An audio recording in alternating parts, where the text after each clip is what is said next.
Bersama saya Mastura Malak dalam rentasan berita edisi 1523. Antara paparan utama. Nafsu serakah pembangkang tidak terbendung.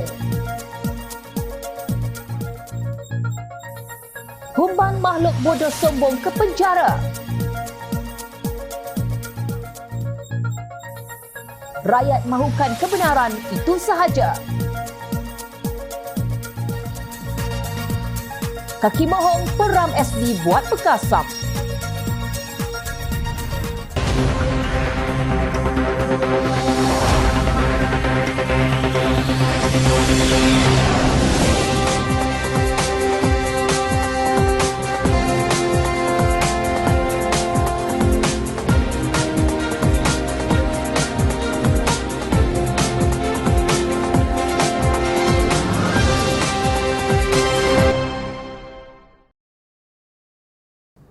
Assalamualaikum dan salam sejahtera. Penulis blog murahan yang melarikan diri dan kini dalam buangan Raja Petra Kamarudin beberapa hari lalu sebelum ini mendakwa kononnya pembangkang telah berjaya memperolehi sekitar 120 akuan berkanun SD untuk menjatuhkan pentadbiran Perdana Menteri Datuk Seri Anwar Ibrahim. Sebagai respon, Ahli Parlimen Pasir Gudang Hassan Abdul Karim berkata bahawa kononnya terhadap seseorang Perdana Menteri harus diputuskan melalui undi percaya di Dewan Rakyat dan bukannya berdasarkan akuan berkanun SD. Kesimpulannya, semua pihak perlu merujuk perkara 43/4 Perlembagaan Persekutuan. Sama ada Anwar sudah hilang sokongan majoriti sebagai Perdana Menteri hendaklah diputuskan di Parlimen iaitu di Dewan Rakyat, katanya dalam satu kenyataan. Perkara 43/4 menyatakan bahawa Perdana Menteri hendaklah mengemukakan peletakan jawatan sekiranya dia tidak lagi mendapat kepercayaan majoriti ahli Dewan Rakyat. SD untuk membuktikan sokongan majoriti pertama kali digunakan pada Februari 2020 oleh Presiden Bersatu Tan Sri Mahyadin Mat Yassin dalam usahanya untuk menjadi Perdana Menteri. Mahyadin kemudian menggunakan pendekatan yang sama pada November 2022 berikutan pilihan raya umum ke-15 ketika bertemu dengan Yang di-Pertuan Agong. Bagaimanapun, Seri Paduka sebaliknya menggesa supaya kerajaan campuran ditubuhkan dengan diketuai oleh Datuk Seri Anwar Ibrahim. Bagaimanapun, ini ditolak oleh Bersatu dan PAS. Anwar yang menerajui Pakatan Harapan kemudiannya bergabung dengan Barisan Nasional dan parti-parti di Sabah dan Sarawak untuk mentadbir negara. Anwar sendiri kemudian membentangkan undi percaya di Parlimen pada 19 Disember 2022 melalui undian suara dan telah pun menang. Kini, selepas setahun kemudian, perbincangan mengenai gerakan untuk menggulingkan kerajaan timbul dengan pengarah pilihan raya PAS Datuk Muhammad Sanusi Mat Noor dilaporkan berkata bahawa PN sudah mempunyai SD yang mencukupi dan pembangkang kononnya hanya menunggu masa. Menteri Besar Kedah itu bagaimanapun tidak memaklumkan secara terperinci termasuk mengenai jumlah SD yang diperoleh. Menyentuh tentang isu berkaitan, Setiausaha Agung UMNO, Datuk Dr. Ashraf Wajdi Dusuki berkata, peluang terakhir untuk menukar kerajaan di luar pilihan raya umum PRU adalah hanya melalui usul tidak percaya di Parlimen. Justru menurutnya, dakwaan kewujudan akuan bersumpah SD yang disebut-sebut oleh Menteri Besar Kedah itu hanya permainan persepsi semata-mata. Kalaupun ada ahli-ahli Parlimen yang menandatangani SD, bermakna mereka sendiri takut untuk menzahirkan sokongan terbuka. Mungkin sebab itulah pembangkang tidak berani mencadangkan usul tidak percaya walaupun berkali-kali PMX mencabar mereka melakukannya, katanya menerusi hantaran di Facebook. Ashraf Wajdi menyifatkan antara faktor lain bahawa SD hanya mainan persepsi adalah apabila Yang di-Pertuan Agong juga sudah berkali-kali menitahkan baginda tidak akan melayani sebarang persembahan SD untuk menukar kerajaan. Selain itu, katanya pembangkang yang hanya tinggal 69 orang memerlukan 43 orang lagi untuk mencukupkan 112 sokongan.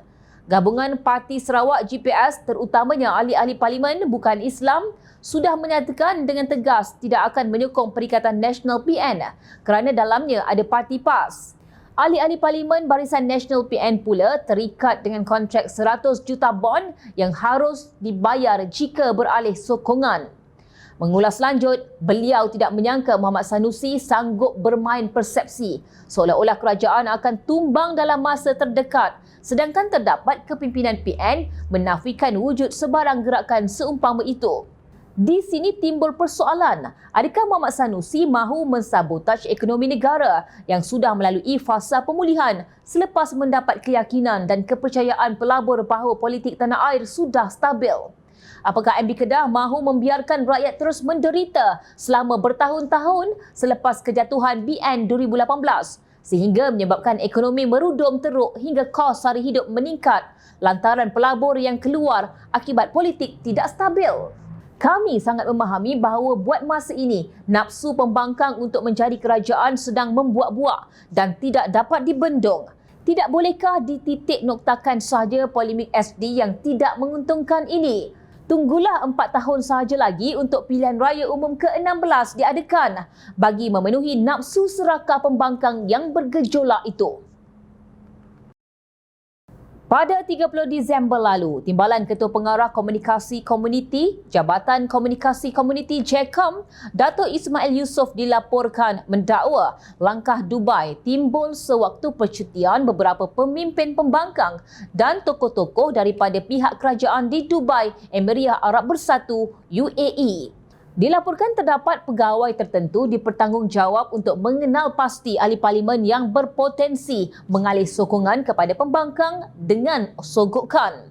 Sabtu lalu, media melaporkan pejabat ketua pembangkang menafikan dakwaan kononnya yang di-Pertuan Agong memberi perkenan kepada 118 ahli parlimen daripada PN untuk datang menghadap baginda bersama SD masing-masing. Kenyataan didakwa dikeluarkan Setiausaha Agong PN, Datuk Seri Hamzah Zainuddin, seperti ditularkan di media sosial juga adalah palsu.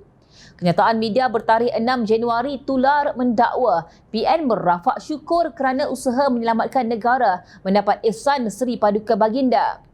Sebagai respon, Yang di-Pertuan Agong Al-Sultan Abdullah Riyatuddin Al-Mustafa Billah Shah bertitah bahawa Istana Negara tidak akan terlibat dalam sebarang percaturan politik. Titah itu disampaikan Yang di-Pertuan Agong kepada Perdana Menteri Datuk Seri Anwar Ibrahim ketika diterima menghadap di Istana Negara semalam. Anwar dalam kenyataan di Facebook berkata, Al-Sultan Abdullah turut bertitah supaya beliau selaku Perdana Menteri dan Kerajaan Madani untuk meneruskan kerja mengurus negara. Hari ini, seperti kelazimannya, saya menghadap Yang di-Pertuan Agong Al-Sultan Abdullah Riyatuddin Al-Mustafa Billah Shah bagi menyembah maklum urusan kertas-kertas kabinet esok dan turut mengulas beberapa perkembangan semasa.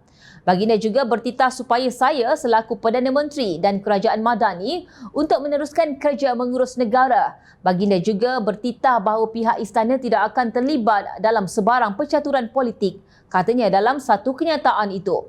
Sebagai dalang yang menyebarkan usaha dan tindakan menjatuhkan kerajaan yang dikenali sebagai langkah Dubai, polis akan memanggil anggota Bersatu Badrul Hisham Syaarin atau Sheikh Gubat, aktivis Wan Muhammad Azril Wan Deris yang dikenali dengan gelaran Papa Gomo serta Salim Iskandar bagi membantu siasatan. Ketua Polis Negara Tan Sri Razaruddin Hussein berkata, suspek utama dalam kes itu adalah Raja Petra Kamaruddin. Namun, pihak polis tidak dapat memanggil aktivis politik itu memandangkan dia kini berada di luar negara. Raja Petra bercakap mengenai kejatuhan kerajaan selama lebih 10 hari. Mungkin kita tidak dapat Raja Petra kerana dia berada di Manchester, tetapi kita mungkin memanggil Papa Gomo, Cik Gubat dan Salim Iskandar. Ini kerana dia bercakap dalam TikTok Live. Ini kita nak tahu, katanya dalam sidang media semalam. Minggu lalu, Raja Petra mendakwa seramai 120 ahli parlimen telah menandatangani akuan berkanun untuk menyokong kerajaan baharu pimpinan PN. Malah ketiga-tiga individu yang terkait turut menyebarkan dakwaan itu di media sosial. Mereka juga mendakwa usaha Anwar melawat Presiden PAS Tan Sri Abdul Hadi Awang di Institut Jantung Negara IJN minggu lepas bertujuan untuk mengelakkan kerajaan tumbang. Pelik tapi benar, dalam negara kita terdapat makhluk-makhluk yang diupah untuk mendatangkan huru-hara dan mengganggu-gugat ketenteraman serta kesejahteraan rakyat. Bagaimana makhluk sebegini sanggup menyebar cerita membuat tomahan dan menjaja fitnah jika tidak dibayar dengan jumlah yang lumayan. Manusia sebegini dilihat lebih sanggup melihat negara lingkup tidak dipercayai pelabur dan rakyat hidup miskin asalkan mereka hidup senang lenang dengan habuan yang diterima. Tidakkah mereka sedar bahawa dakwaan kerajaan akan tumbang memberikan impak yang sangat besar kepada kestabilan fabrik politik dan tadbir urus negara di mata dunia? Bodoh tidak boleh diajar, cerdik tidak boleh ditumpang. Seeloknya makhluk-makhluk sebegini dihumban saja ke penjara. Mereka membuat kegentaran awam. Mereka mensabotaj negara. Suruhanjaya Pencegahan Rasuah Malaysia SPRM sedang mengesahkan kesahihan transaksi syarikat-syarikat yang dipercayai memperolehi dana daripada Aman Palestin Berhad iaitu Aman Palestin kerana terdapat banyak perkara yang mencurigakan. Ketua Pesuruhanjaya SPRM Tan Sri Azam Baki memberitahu berdasarkan siasatan ke atas senarai syarikat-syarikat yang dihantar badan amal itu, pegawai penyiasat mengesan wujudnya perkara-perkara yang mencurigakan yang memerlukan penelitian yang lebih terperinci. Itu yang menimbulkan kesulitan kerana Aman Palestin mendakwa mereka telah hantar sumbangan, tapi isunya siapa penerima, betul atau tidak. Itu yang perlu kita sahkan. Ini memang perkara-perkara yang perlu disiasat dengan teliti oleh pegawai-pegawai kita.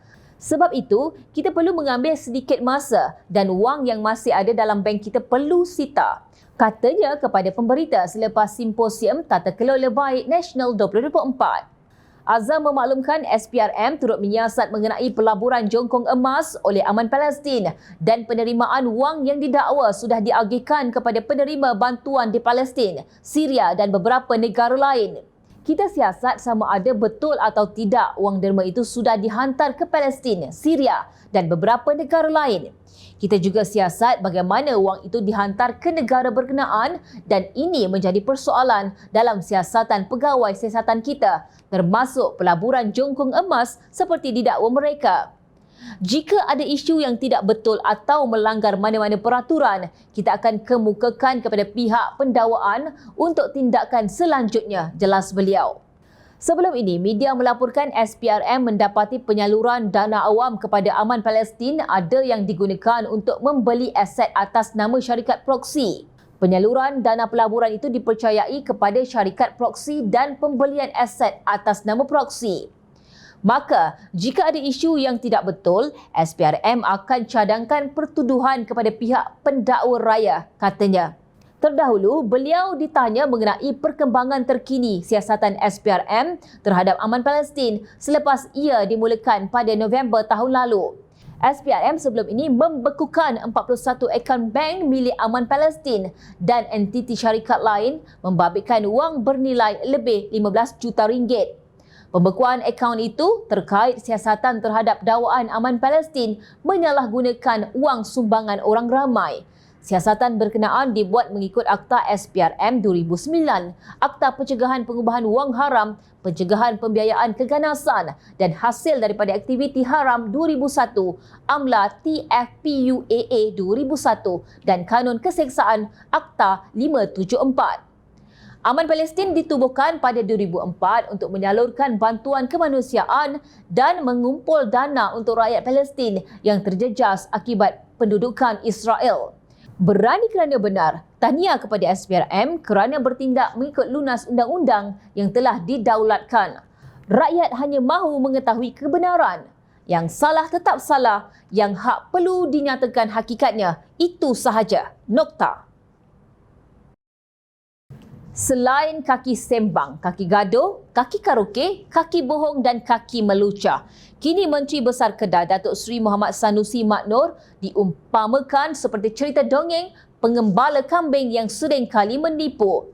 Ketua Penerangan UMNO Negeri Kedah Datuk Saiful Hazizi Zainul Abidin berkata, ini kerana Muhammad Sanusi sering mendakwa kononnya sudah mempunyai jumlah akuan bersumpah SD yang cukup untuk menjatuhkan kerajaan Madani. Menurutnya, dakwaan tersebut seolah-olah sudah hampir menjadi perkara wajib buat Ketua Pengarah Pilihan Raya Perikatan Nasional itu setiap bulan, malah sejak bulan Ogos tahun lalu, namun ia tidak menjadi kenyataan. Sanusi ini sebenarnya sudah boleh kita ibaratkan pengembala kambing yang menipu orang kampung mengenai serigala datang memakan kambingnya.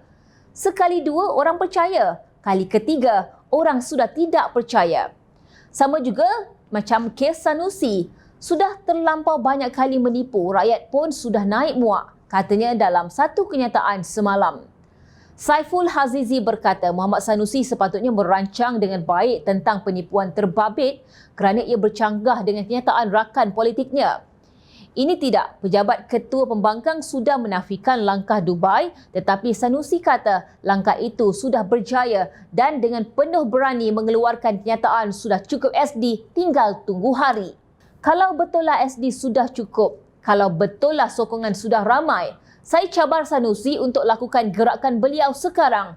Jatuhkan kerajaan sekarang. Kenapa hendak tunggu lama-lama? Hendak pegang SD lama-lama untuk buat pekasam? Tegasnya sinis. Jelas beliau di sebalik kenyataan Muhammad Sanusi itu, hakikatnya ia adalah sekadar main game oleh Muhammad Sanusi untuk mewujudkan rasa sangsi ahli parlimen sesama sendiri. Tetapi Sanusi lupa, dia sudah pun digelar kaki propa dan kaki menipu. Selalu sangat menipu, orang tidak akan percaya. Orang tidak waras pun tidak mahu percaya cerita Sanusi. Saya yakin tiada satu pun ahli parlimen yang akan terpedaya dengan main game oleh Sanusi. Malah apa yang berlaku sekarang jauh berbeza dari apa yang diperkatakan oleh Sanusi, ujarnya. Tambahnya, ahli parlimen Bukit Gantang Syed Abu Hussein Hafiz, Syed Abdul Fassal juga memberi jaminan terdapat sekurang-kurangnya 7 lagi ahli parlimen yang akan tampil menyokong pentadbiran Perdana Menteri Datuk Seri Anwar Ibrahim. Mudah kata, pentadbiran dan sokongan PMX yang semakin padu, sokongan terhadap PN yang semakin lemah. Jika sudah tiada modal, rasanya adalah lebih baik pimpinan PN diam dan membungkam kerana ianya terlihat lebih pandai dan cerdik berbanding jika mereka berbunyi. Kepada MB Kedah, apalagi gelaran dan label yang diperlukan untuk anda dilihat popular dan kononnya bekerja untuk rakyat. Sebenarnya, banyak lagi gelaran selain daripada kaki propa, kaki karaoke dan kaki fitnah. Cuma rakyat tidak tergamak untuk mengeluarkan atas dasar hormat. Berhentilah buat kerja bodoh, fokus kepada tugas hakiki anda untuk memajukan negeri. Dan berhentilah mengganggu ketenteraman rakyat, itu bukan tugas seseorang menteri besar. Ingat, rakyat sentiasa memerhati. Baiklah, Jom Channel ingin mengucapkan jutaan terima kasih kepada para penyokong Jom Channel dan kepada anda yang berminat untuk memberikan sumbangan bagi membolehkan kami meneruskan perjuangan menyampaikan berita yang benar. Sumbangan boleh dibuat melalui akaun bank yang tertera. Suara rakyat kami sampaikan demi negara tercinta. Teruskan bersama kami di Jom Channel untuk mendapatkan berita politik tanah air. Saya Mas Romala. Assalamualaikum dan jumpa lagi.